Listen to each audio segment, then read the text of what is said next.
السلام علیکم ورحمۃ اللہ وبرکاتہ۔ عبدالکریم آزاد مخاطب، آج کا ہمارا موضوع ہے تانبے کا حصول، یعنی کہ مور کی پروں سے تانبے کا حصول کہ آیا مور کی پروں سے کیسے تانبا حاصل کیا جائے۔ تو قدرت نے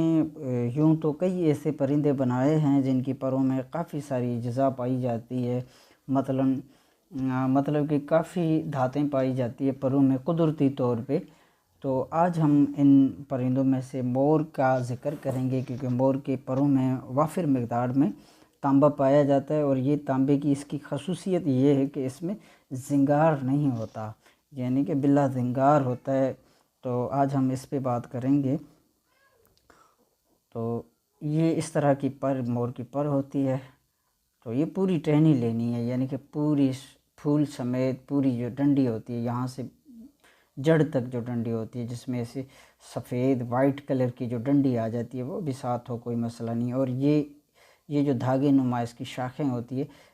ان میں بھی تانبا پایا جاتا ہے، تو ان کو بھی ساتھ رکھا جائے گا، ان کو توڑ کے پھینکنا نہیں ہے۔ کوئی سمجھ لے کہ صرف پھول میں ہی تانبا ہوتا ہے، نہیں،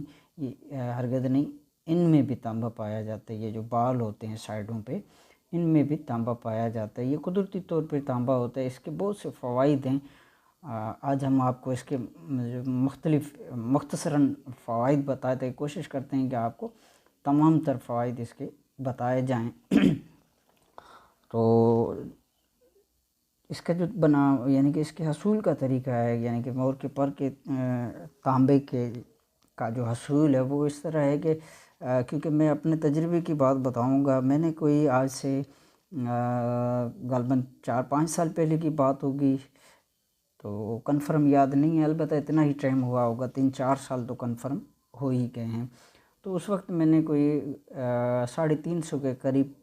پر اکٹھے کر کے اس میں سے یہ تانبا میں نے نکالا تھا۔ وہ یہ ہے، یہ میں نے آج بھی محفوظ رکھا ہوا ہے۔ اس میں کافی سارا تو میں نے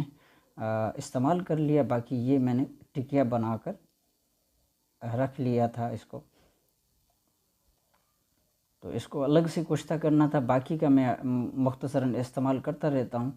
تو یہ میں نے ایک الگ سے اس کا کشتہ کرنے کے لیے ٹکی بنا کر رکھی ہوئی ہے کہ خالی اس کا کشتہ کر کے دیکھیں گے۔ تو آج ہم اس کا جو اصل طریقہ ہے، جو صناعت میں اس کا طریقہ ہے، صنعتی حضرات کس طرح اس کو استعمال کرتے ہیں، آج ہم آپ کو یہ بتائیں گے کہ دیکھیں کیا کیا راز رکھے ہوئے ہیں، خاص طور پہ سنیاس میں، علم سنیاس، جو صنعتی حضرات ہوتے ہیں، جوگی ہوتے ہیں، سادھو ہوتے ہیں، تو وہ ان کے راز، یہ ان کے رازوں میں سے ایک راز تھا۔ تو اس طرح اس کو پروں کو جلا کر حسب ضرورت جتنی بھی ہو آپ کے پاس، میں نے 350 کے قریب 350 کے قریب پر جلا کر بالکل راکھ بنائی جاتی ہے۔ تو یہ راکھ بنا کر اس میں گائے کے دہی کی لسی، جو کہ کھٹی لسی ہو، پرانی، یعنی کہ 24 گھنٹے بعد کی جو لسی ہوتی ہے وہ عموماً کھٹی ہو جاتی ہے۔ تو 1 لیٹر لسی ہو، اور اس میں 1 پاؤ سرخ نمک، یعنی کہ لال نمک پیس کر اس لسی کے اندر شامل کرنا ہے، اور اس میں آپ نے یہ جو راکھ مور کے پروں کی بنے گی، اس کو آپ نے باریک کر کے اچھی طرح، کیونکہ جب ہم اس کو آگ لگاتے ہیں، جیسے کپڑا جل کر نا کس طرح وہ ڈلیاں ڈلیاں سا بن جاتا ہے، ربڑی جلتی ہے، جیسے ربڑ جلتی ہے، اس طرح یہ بن جاتی ہے۔ تو اس کو اچھی طرح پیس کر باریک کر کے اس لسی کے اندر ڈال دینا۔ لسی کے لیے آپ نے برتن ہمیشہ کوئی ایسا لینا ہے کہ بالٹی ٹائپ ہو، جیسے بالٹی ہوتی ہے، یہ آپ ربڑ کا بھی استعمال کر سکتے ہیں، کوئی حرج نہیں، مرتبان جسے کہتے ہیں، ربڑ کا استعمال کریں، بوتل وغیرہ نہیں چلے گی، کوئی کھلے منہ والا مرتبان ربڑ کا ہونا چاہیے۔ تو اس میں آپ نے یہ رکھ دینا ہے، یعنی کہ اس لسی میں آپ نے مور کے جو پر کی راکھ ہوگی، یہ آپ نے اس میں بھگو کر چھوڑ دینی ہے، اور صبح شام 1 مرتبہ اس کو ہلا دینا ہے۔ اس طرح سردیوں کا موسم ہو تو آپ نے کم از کم 10 روز رکھنا ہے، اور اگر گرمیوں کا موسم ہو، جیسا کہ ابھی گرمیوں کا موسم شروع ہونے والا ہے، اور اگر گرمیوں کا موسم ہو تو کم سے کم آپ نے 7 روز تک رکھنا ہے۔ اور یاد رہے کہ دن میں 2 مرتبہ اس کو، 2-3 مرتبہ 4 مرتبہ نہیں تو کم از کم 2 مرتبہ اس کو لازمی ہلانا ہے، یعنی کہ صبح شام 2 مرتبہ اس کو ہلا کر، اور مطلوبہ دن یعنی کہ 7-8 روز یا 10 روز بعد اس کو کیا کرنا ہے کہ میں آپ کو ایک آسان طریقہ سمجھا دیتا ہوں، اشارتاً سمجھ جائیں گے آپ۔ برتن میں لے کر یعنی کہ اس طرح پانی، اور اس میں اور جدید صاف پانی ڈال دینا ہے اور اسے رکھ دینا ہے۔ جیسے ہی جو تانبا ہوگا وہ نیچے بیٹھ جائے گا تو اس برتن میں سے آہستہ آہستہ اس کو پانی کو ایسے انڈیلتے جانا ہے۔ وہ بھی پانی، یہ بھی پانی جو ہے نا، یہ کسی اور الگ برتن میں ڈالتے جانا ہے۔ اس طرح جتنا بھی آپ کا تانبا ہوگا، اس طرح بار بار آپ نے پانی یعنی کہ جدید نیا صاف پانی ڈال کر 5-7 مرتبہ یہ عمل کر لینا ہے، تو اس میں گند کچرا فضلہ جتنا بھی ہوگا وہ پانی میں سے نکل جائے گا۔ وزنی دھات ہوگی، یعنی کہ تانبا جو وزنی دھات ہوتا ہے تو باریک ہوتے ہیں، اس کے ذرات بالکل باریک ہوتے ہیں، بڑی مشکل سے نظر آتے ہیں، تو وہ سارا نیچے تہہ نشین ہو جائے گا، نیچے یعنی کہ پیندے میں بیٹھ جائے گا، اور جس کا وزن غالباً میں نے تو کوئی 250-300 کے قریب جو ہے پر جو ہے تقریباً میں نے جو بنائے تھے وہ 340 یا 350، لگ بھگ 300 سے زیادہ ہی تھے، کنفرم یاد نہیں ہے کہ کتنے زیادہ تھے، البتہ 300 سے زیادہ پر تھے۔ تو اس میں جو میرے پاس مطلوبہ مقدار نکلی تھی، وہ اس وقت میں نے وزن بھی کیا تھا، وہ بھی کنفرم اب مجھے یاد نہیں رہا، البتہ اگر احتیاط سے باریک بینی کے ساتھ صحیح طرح سے اگر نکالا جائے تو کم از کم 40 گرام سے 50 گرام، اور اس سے بھی کم اگر کسی سے نکلتا ہے تو 30-35 گرام تو ہر صورت میں نکلتا ہے۔ اب اس کے مختلف طریقے ہیں کہ اس کو استعمال میں کیسے لایا جائے، تو ہم آج آپ کو ایک انتہائی آسان طریقہ بتا دیں۔ اس سے پہلے ہم تانبے کے اس کے محنت کے حوالے سے آپ کو تانبے کے کچھ فوائد گنوا دیتے ہیں کہ یہ تانبا اگر اس کو زندہ کیا جائے، جیسے 3-4 اجزاء سے اس کو زندہ کیا جاتا ہے، مثلاً شہد، سہاگا، گھی، مری ہوئی چیز میں الائچی، اس طرح 4 تو اس طرح 3-4 چیزیں، مثلاً شہد، سہاگا، گھی، مری ہوئی چیز میں الائچی، یہ 3 چیزیں لے کر ان کو برابر وزن مکس کیا جاتا ہے۔ پھر کوٹھالی، مثلاً اس طرح کی کوٹھالی، یہ تو چائنا ڈش کوٹھالی ہے لیکن مٹی کی بنی ہوئی سرخ کوٹھالی ہوتی ہے، اس میں تھوڑا سا یہ جو مرکب بنایا جاتا ہے اس کو ایسے لگا کر اس کے درمیان یہ جو تانبا نکلتا ہے اس کو رکھ کر اوپر بھی تھوڑا مواد یہ شہد، سہاگا، گھی والا ڈال کر پھر اس کو چرخ دیا جاتا ہے، تو یہاں پہ تانبا پگھل کر اپنی اصل حالت میں آ جاتا ہے، دھاتی شکل میں آ جاتا ہے۔ یہ تانبا پھر اس کی انگوٹھیاں بنائی جاتی ہے، انگوٹھیاں بنا کر پہنی جائے تو اس میں زہر والی چیزیں جیسے جانور حشرات ہوتے ہیں، جیسے مثلاً بچھو ہو گیا، سانپ ہو گیا، اس کے کاٹے کا زہر نہیں چڑھتا۔ اور اسی طرح اگر اسی تانبے کی جو مور کے پر والا تانبا، اسی کی اگر کٹوری بنا کر، یہ تو پھر وہ دم کرنے والے حضرات کرتے ہیں، پھر مختلف یعنی کہ وہ دم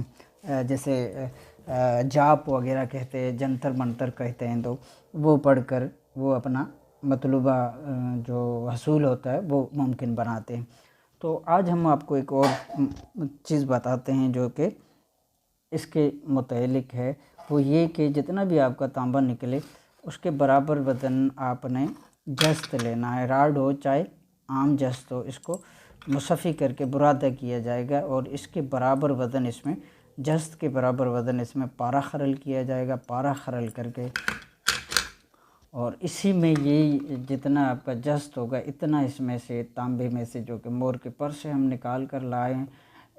اس کا برادہ لے کر وہ بھی اس میں جست میں شامل کر لینا ہے۔ پھر اس کو کوار گندل کے پانی سے یعنی کہ گھی کوار کے پانی سے خرل کر کے ٹکیا بنا کر خشک کر کے جب بالکل ہی خشک ہو جائے، تو یاد رہے کہ ٹکیا ہمیشہ خشک کی جائے گی، تھوڑی بہت یعنی کہ اگر گیلی ہوگی تو دوائی صحیح نہیں بنے گی۔ تو اس طرح کی کوٹھالی لینی ہے، یہ چائنا ڈش کوٹھالی کہلاتی ہے۔ اس طرح کی کوٹھالی لے کر اس میں سے مواد ڈال کر پھر اس کو ڈھکن لگا کر اوپر بند گل کر کے اچھی طرح مضبوط گل کر کے اس کو 1 کلو اپلوں کی آگ دی جائے گی۔ اس طرح پھر یہاں سے دوبارہ نکال کر اسی طرح خرل کر کے کوار گندل کے پانی میں، یاد رہے کہ اب دوبارہ ہم نے اس میں کوئی چیز شامل نہیں کرنی، صرف